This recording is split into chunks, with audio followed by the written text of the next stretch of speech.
நேற்றுக்கு முன்தினம் 8/4/2025 அன்று மாண்புமிகு உச்சநீதிமன்றம் வரலாறு காணாத ஒரு தீர்ப்பினை அளித்துள்ளது. நம்மளுடைய மாண்புமிகு தமிழ்நாடு முதலமைச்சர் அவர்களின் சார்பாக 10 மசோதாக்களுக்கு ஒப்புதல் அளிக்க வேண்டும் என்று ஒரு தீர்ப்பு வழங்கப்பட்டிருக்கிறது. மாண்புமிகு முதலமைச்சர் அவர்கள் எழுப்பும் குரல் கூச்சல் அல்ல, அது உரிமை குரல். நிராகரிக்க முடியாத தெளிவான விவரங்களோடைய குரல் என்பது உச்சநீதிமன்ற தீர்ப்பு வாயிலாக நிரூபிக்கப்பட்டுள்ளது. மாநில உரிமைகள் விஷயத்தில் நாடாளுமன்றம், உச்சநீதிமன்றம் என்னதான் எடுத்து வைக்கும் ஒவ்வொரு நகர்விலும் சமரசமே கிடையாத என்பதை முதலமைச்சர் அவர்கள் நிரூபித்திருக்கிறார். முதலமைச்சர் என்பவர் அவர் சார்ந்த மாநிலத்தின் நலனுக்காக மட்டும் செயல்படுவதாக இருக்கக்கூடாது. நாட்டின் கூட்டாட்சி தத்துவத்துக்கும் ஜனநாயகம் பாதுகாவலருக்கும் இருக்க வேண்டும் என முதலமைச்சர் பதவிக்கு புதிய ஆதாரத்தை கொடுத்திருக்கிறார் நம்முடைய முதலமைச்சர் அவர்கள். முதலமைச்சர் தனது சட்ட போராட்டத்தால் மீட்கப்பட்ட 10 மசோதாக்களில் தமிழ்நாடு மீன்வளம் பல்கலைக்கழகத்துக்கு ஜெயலலிதா பெயரை வைக்கும் மசோதாவும் ஒன்று அதிமுக ஆட்சியில் கொண்டு வரப்பட்டது. அந்த மசோதாவும் மாதக்கணக்கில் மூலம் கட்சி எல்லைகளை கடந்து உண்மையான தலைவர் என்று நிரூபித்திருக்கிறார் நம்முடைய முதலமைச்சர் அவர்கள்.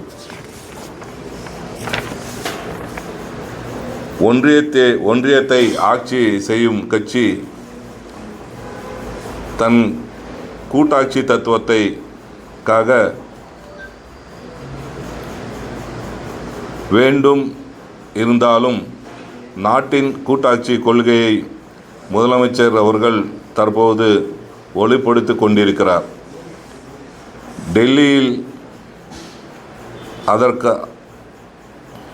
டெல்லியின் அதிகாரத்தை பாஜக கைப்பற்றி வைத்திருந்தாலும் அதனால் அந்த கட்சி வழிநடத்தும் ஒன்றிய அரசு நிகழ்த்தும் அநீதிகளுக்கு எதிராக பிற மாநிலங்களுடன் இணைந்து தீவிரமாக களம் கண்டு முதலமைச்சர் நம்முடைய மாண்புமிகு தமிழ்நாடு முதலமைச்சர் அவர்கள் திராவிட முன்னேற்றக் கழகம்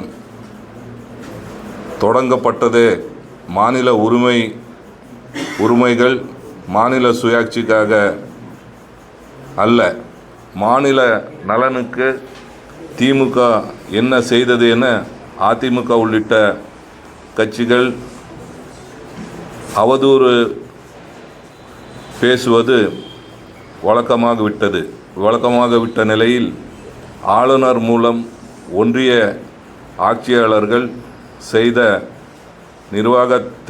நிர்வாகத்தை தடுத்து மாநில உரிமை நிலைநாட்டியுள்ளார் நம்முடைய முதலமைச்சர் அவர்கள். மாநில நலனுக்காக திமுக செயல்படுகிறது என்பது இதைவிட வேறு என்ன உதாரணம் தேவை?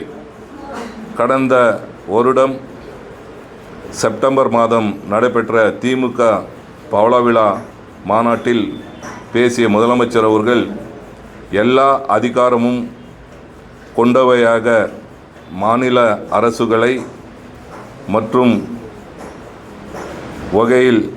வகையில் அரசியலமைப்பு சட்டத்தில் திருத்தம் கொண்டு வர முயற்சிக்கும் சட்ட முடிவுகளை திமுக நிச்சயமாக உறுதியாக செய்யும் என்று அறிவித்தது. 6 மாதங்களில் அதற்கான முதல் வெற்றியை பெற்றிருக்கிறோம். அரசியலமைப்பு இதுதான் வரை ஆளுநர்களுக்கு இல்லாத காலக்கெடு இந்த தீர்ப்பின் மூலம் வழங்கப்பட்டுள்ளது.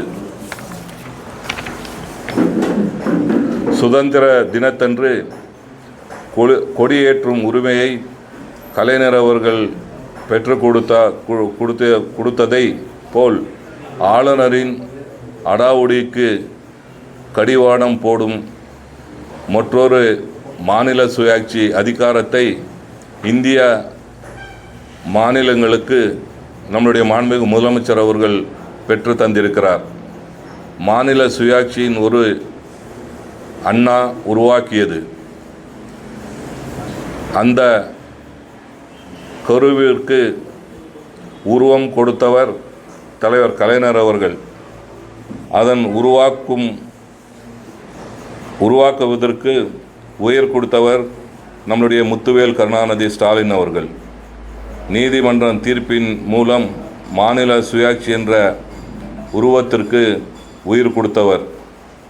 உண்மையில் இது ரவிக்கு எதிரான தீர்ப்பு என்பதை விட எதிர்க்கட்சி ஆளும் மாநிலங்களை ஆளுநர்கள் மூலம் இரட்டை ஆட்சி நடத்தலாம் என்று எண்ணிக்கொண்டிருக்கக்கூடிய பாஜகவுக்கு எதிரான தீர்ப்பு. ஒரு மாநிலத்தை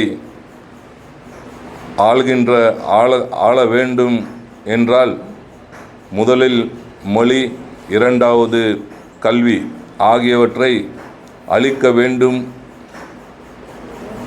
இந்த இரண்டையும் பாஜக அளிக்க துடித்து கொண்டிருக்கிறது. புதிய கல்விக் கொள்கை மும்மொழி என்கின்ற பெயரால் இந்தி திணிப்பை மேற்கொள்ளும் ஒன்றிய பாஜக அரசின் செயல் திட்டத்தை ஆளுநர் தமிழ்நாட்டில் உயர்கல்வியால் புகுத்த முயற்சிக்கும் நிலையில் அவருக்கு உச்சநீதிமன்றம் மூலம் கடிவாளம் போட்டிருக்கிறது என்று முதலமைச்சர் அவர்கள் தமிழ்நாடு பல்கலைக்கழகங்களை துணைவேந்தராக RSS பாஜக கொள்கை கொண்டவர்களை நியமித்து வட மொழிகளையும் வடமாநில கலாச்சாரத்தையும் தமிழகத்துக்கு புதுப்பித்தவே ஆளுநர் ரவி அவர்கள் திட்டம்.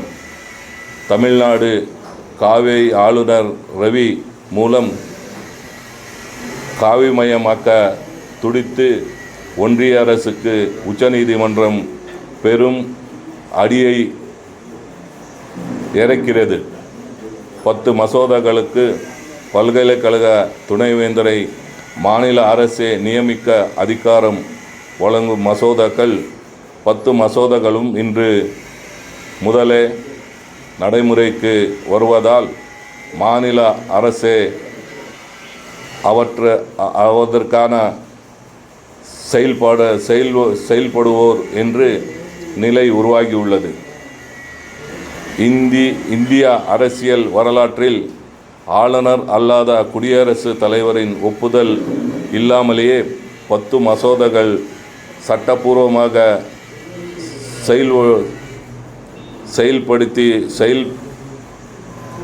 செல்லுபடியாக்கிய சாதனை திமுக அரசுக்கு கிடைத்துள்ளது. தமிழ்நாடு போராடும், தமிழ்நாடும் வெல்லும் என்பதை முதலமைச்சர் அவர்களின் நிரூபித்திருக்கிறார். துணைவேந்தர் நியமித்ததற்கான தேடுதல்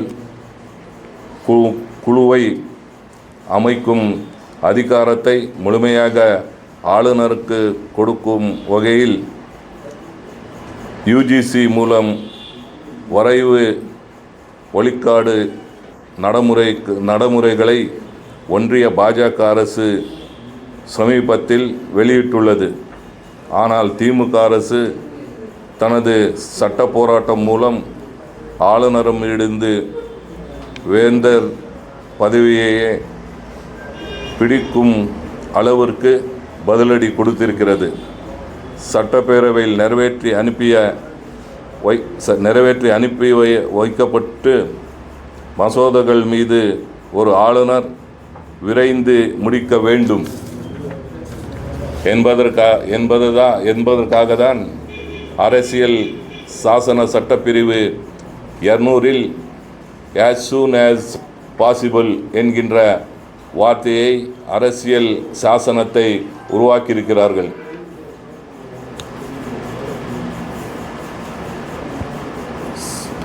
ஆனால் இந்த வார்த்தையை மசோதாக்களை கிடப்பில் போடுவதற்கான தற்போதைய மோடி அரசால் நியமிக்கப்பட்ட ஆளுநர் பயன்படுத்தி வந்துள்ளார். as soon as possible என்பதற்கு ஒரு காலக்கேடு இருக்கு. வேண்டும்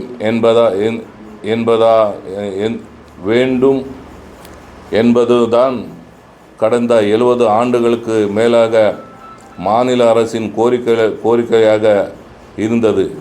அந்த காலவரையை தற்போது தனது சட்ட போராட்டம் மூலம் பெற்றுக்கொண்டிருக்கிறார் நம்முடைய முதலமைச்சர் அவர்கள். எதிர்க்கட்சி ஆளும் மாநிலங்களுக்கு மட்டும் அல்ல, பாஜக ஆளும் மாநிலங்களுக்கும் சேர்ந்து இந்த நன்மையை சேர்த்திருக்கிறார் நம்முடைய முதலமைச்சர் அவர்கள். ஆளுநர்கள் மாநில அமைச்சரவையில் ஆலோசனையின்படி மட்டுமே செயல்படக்கூடியவர்கள். அவர்களுக்கென பிரதான அதிகாரங்களோ எல்லாம் இல்லை என்பதை உச்சநீதிமன்றம் சுட்டிக்காட்டி ஒன்றிய பாஜக அரசுக்கு கூட்டு வைத்துள்ளது. மசோதாக்கள் மீது முடிவெடுக்க ஆளுநருக்கு காலக்கெடு நிர்ணயித்து உச்சநீதிமன்றம் வழங்கியுள்ள இந்த தீர்ப்பு மூலம் கேரளா, மேற்கு வங்கம், பஞ்சாப் உள்ளிட்ட பல்வேறு எதிர்க்கட்சிகள் ஆளும் மாநிலங்களில் நீண்ட நாட்களாக நிலுவையில் உள்ள மசோதாக்களுக்கு ஒப்புதல் கிடைக்கும் சூழ்நிலை ஏற்பட்டுள்ளது.